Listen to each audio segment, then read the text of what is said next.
Bonjour tout le monde, je suis très content qu'on puisse se retrouver sur Un cœur pour connaître.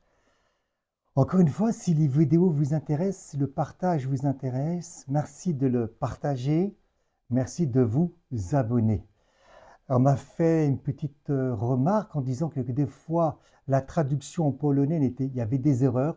Eh bien oui, la traduction en polonais, il y a des erreurs, mais je fais confiance à l'intelligence polonaise de comprendre, malgré certaines petites erreurs ou grandes erreurs qui pourrait y avoir dans la traduction, qui est mise pour l'instant en place, de pouvoir comprendre l'essentiel du message que je vais faire passer.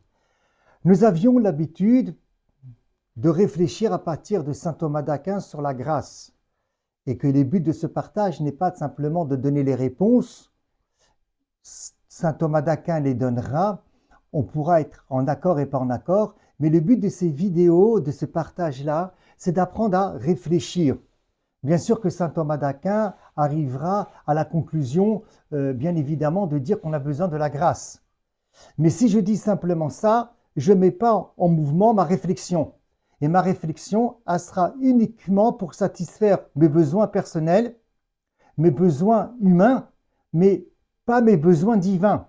Or, l'intelligence a besoin aussi de se nourrir de ce qui est la foi divine, d'où l'importance de questionner et de faire fonctionner notre intelligence à travers ce qui peut nous paraître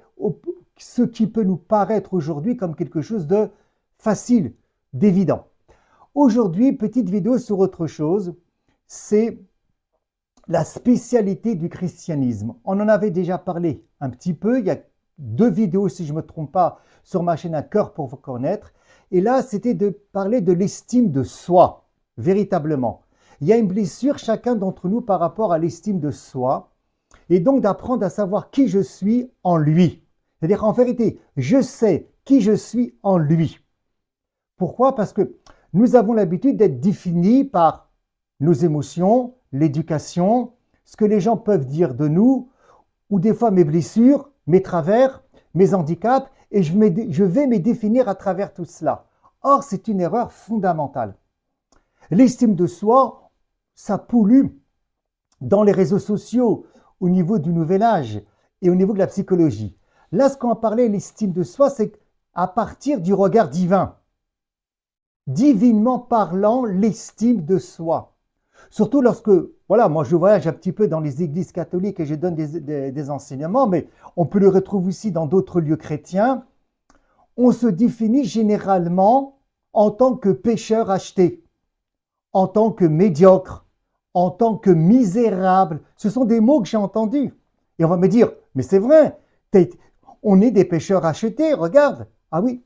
Et bien on va voir ce que va dire la parole de Dieu si on est uniquement que des pécheurs achetés. Est-ce qu'on proclame qu'on est autre chose que des pécheurs achetés? Eh bien, si on ne le proclame pas, on va perdre l'estime de soi, et pas seulement l'estime de soi. On va perdre totalement le regard de Dieu sur nous, véritablement. Et ça, c'est très important. Et surtout qu'on parlera aussi, peut-être pas dans cette vidéo, l'humilité démoniaque, ce que j'appellerai plus tard peut-être l'humilité démoniaque, l'humilité du démon. Vous savez, des gens qui se mettent comme ça, petits, en arrière, et qu'en vérité, leur moi, leur ego, on va avoir besoin de s'exprimer. Et d'autres vont s'exprimer ailleurs. J'ai déjà fait d'ailleurs une vidéo sur l'humilité. Vous pouvez aller voir sur Un cœur pour connaître. Alors, allons directement au sein de l'écriture. Recevons l'écriture telle qu'elle, sans interpréter. Voilà. On la reçoit. À tout celui qui reçoit, il devient un enfant de Dieu. Il y a une métamorphose qui se crée à l'intérieur de nous. 2 Pierre 1,4. Lesquels nous assurent de sa part les plus grandes et les plus précieuses promesses. Encore une fois, les traductions valent ce qu'elles valent. Afin que par elles, vous êtes participants à la nature divine. Vous imaginez, je deviens participant à la nature divine. Ça veut dire que je ne suis pas uniquement une créature créée à l'image de Dieu, avec ce qu'on peut appeler dans le judaïsme le Yetzer Hara et le Yetzer Tov, le bon penchant et le mauvais penchant. Non, je participe à la nature divine, donc je deviens divin, donc je deviens Dieu, surnaturellement, par grâce. Est-ce que réellement nous le vivons? C'est une question de l'intelligence. Est-ce que réellement nous le proclamons dans les églises? Question de l'intelligence. Est-ce que réellement j'en prends conscience? Question de l'intelligence. Intérieurement, c'est l'intelligence qui se questionne. Quand tu dis je me questionne, c'est le faculté de l'intelligence. Est-ce que je vis que je suis participant à la nature divine? Ou simplement je pratique une religion et je suis simplement que pécheur acheté? Qu'est-ce que ça veut dire concrètement participer à sa nature divine? Être divin, tout en gardant mon humanité. D'ailleurs, Jean le dira dans sa première lettre, celui qui dit qu'il ne pêche pas est un menteur. Regardez la spécificité, regardez ce que je suis en lui, participant à sa nature divine. Concrètement, comment je le vis? Qu'est-ce que ça veut dire? Est-ce que le matin, je vais là, je dis, waouh, merci Dieu, je suis participant à ta nature divine. 2 Corinthiens 5, 17. Si quelqu'un est en Christ, généralement les baptisés sont en Christ. Alors on peut sortir du Christ à partir du moment où on commet des péchés. Mais quand on reprend conscience, quand on va à la confession pour les catholiques, on est en Christ. Il est une nouvelle créature. Est-ce que je prends conscience que je suis quelqu'un de nouveau? Concrètement, ce que Paul a dit, c'est réel, c'est concret, c'est une métaphore, c'est symbolique. Concrètement, comment je le vis tout ça? Romains 6,4. De même, nous aussi, nous marchions en nouveauté de vie. Est-ce que concrètement, marcher en nouveauté de vie, ça ne veut pas dire être meilleur. Ça ne veut pas dire me comporter correctement. Marcher en nouveauté de vie, c'est une nouvelle vie. Et comme je suis appelé à vivre avec la participation à la nature divine, donc en nouveauté de vie, ce n'est pas de faire le bien. Ça, c'est sur le plan humain. Ça, c'est réordonner nos capacités humaines. On verra avec Thomas d'Aquin. Nouveauté de vie, c'est une vie divine, puisque nous sommes appelés à participer à la nature divine. Et ça, c'est véritablement une nouveauté divine de vie. Colossiens 2,12, vous voyez, quelques versets à méditer. Vous êtes aussi ressuscité en lui et avec lui. Qu'est-ce que ça veut dire que je suis ressuscité en lui aujourd'hui, concrètement? Est-ce que ce n'est que spirituellement, puisque je vais aller mourir? Et qu'est-ce que ça veut dire spirituellement que je suis ressuscité en lui? Concrètement, la réalité spirituelle, elle existe. Le monde invisible, il est concret. Il n'est pas physique, mais il est concret, il est réel. Qu'est-ce que ça veut dire être ressuscité en Christ, même si je vais dire spirituellement? Vous voyez, ça fait toujours appel à l'intelligence, à imprégner, à vivre les choses. 1 Jean 5, 4. 1 Jean 5, 4. Parce que tout ce qui est né de Dieu triomphe du monde. Est-ce que je suis né de Dieu? Est-ce que je prends conscience que je suis né de Dieu? Est-ce que ce n'est pas une folie? Est-ce que je suis né généralement de mes parents? Je suis créé par Dieu. Mais là, on me dit, je suis né de Dieu. Ah, on va dire c'est spirituel. Mais qu'est-ce que ça veut dire concrètement, spirituellement, être né de Dieu à l'intérieur de moi? Moi, je sais ce que ça veut dire au niveau de ma réalité humaine, être né de mes parents. Comment je vis cette naissance qui vient de Dieu? Et donc, ça voudrait dire que je ne suis pas simplement créé à son image. Ça veut dire que je suis aussi né. Je suis dans une naissance. Est-ce que nous mettons l'accent sur ça au sein de nos églises? Et si nous ne mettons pas l'accent sur ça au sein de nos églises, est-ce que nous ne sommes pas en dehors réellement du projet divin? Tout en gardant, bien évidemment, comme nous avons dit, nos faiblesses. Paul ne dira-t-il pas, je mets mon orgueil ou ma fierté dans mes faiblesses? Ça ne veut pas dire qu'il fallait continuer, bien évidemment. Hein. C'est intéressant. Mais si nous ne mettons pas l'accent sur ça, est-ce que nous ne sommes pas déjà ce qu'on appelle dans une crise de l'Église?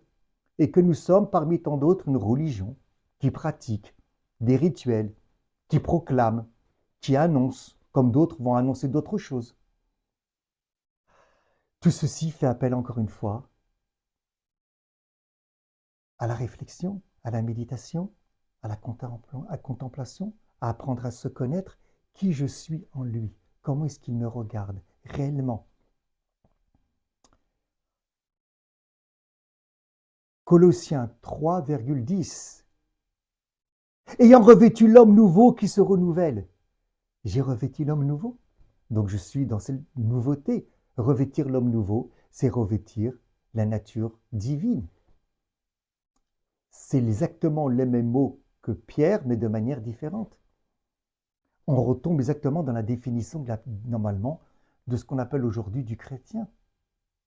C'est-à-dire que le chrétien ne se définit pas en tant que pécheur racheté, il ne se définit pas en tant que misérable, de ce que j'ai pu entendre, ou médiocre, il ne se définit pas en fonction de cela, il se définit en tant qu'enfant de Dieu, il se définit en tant que nouvelle créature qui commet des péchés, qui fait des erreurs, qui trébuche, comme dira encore une fois la première épître de Jean.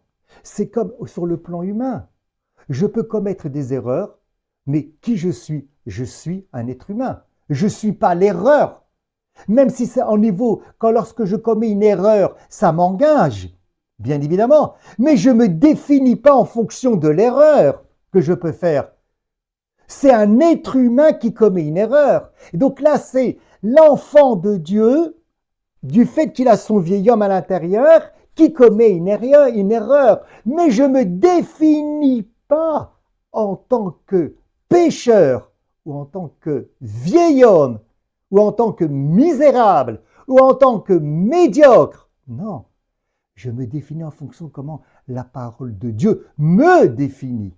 Et surtout, si tu es croyant, si tu crois et tu es chrétien, en tant que ce que les évangiles, ce que Paul, comment il te définit. N'oublie pas, ton corps est le temple de Dieu. Voilà comment est-ce qu'il définit ton corps. Ça veut dire que ton corps est le lieu divin. Mais déjà, dans le psaume, dans l'Écriture sainte, ou dans ce qu'on appelle l'Ancien Testament, d'accord, l'Ancien, ce qui est ancien, ce que nous dit le psaume 139,14, qu'est-ce qu'il nous dit? Je te loue, regardez ce qu'il dit David par prophétie, car je suis une créature merveilleuse. T'imagines? Je te loue parce que je suis une créature merveilleuse. Le matin, quand tu te lèves, oh Dieu, je te loue. Pas parce que tout ce que tu as fait pour moi, c'est vrai tout ce qu'il fait pour moi, mais déjà des choses concrètes. Parce que je suis une créature merveilleuse. Et si vous n'utilisez pas votre je, votre moi, on ne va pas rentrer dans le côté psychiatrique ou psychologie de Freud ou de Jung pour l'instant, mais si vous n'utilisez pas votre je et votre ego et votre moi dans je suis une créature merveilleuse, vous l'utiliserez autre chose, votre ego et votre moi, votre je, et j'ai pu faire moi-même l'expérience de ça dans ma vie de tous les jours, à travers moi-même, mais à travers les personnes que j'ai rencontrées, que on exprimera toujours notre ego, notre je, notre moi, quelle que soit la manière, je suis à mon bien-aimé et mon bien-aimé est à moi. L'expression du « je » est important. Voyons, on parlera aussi donc de cette fausse humilité que les gens ont ou qui veulent avoir, soi-disant pour rechercher quelque chose. Je te loue, parce que je suis une créature merveilleuse. Que Dieu nous donne cette grâce, puisqu'on parle de la grâce, de prendre conscience réellement qui nous sommes, même si au sein de l'Église, on ne manifeste pas, on ne proclame pas assez, et peut-être des fois pas du tout, le centre du message de cette spécificité dont nous venons de parler à travers Paul, à travers Jean et à travers Pierre et à travers simplement les psaumes. Je suis une créature merveilleuse, même si je commets des erreurs, mais c'est la créature merveilleuse qui commet des erreurs. Que Dieu vous bénisse.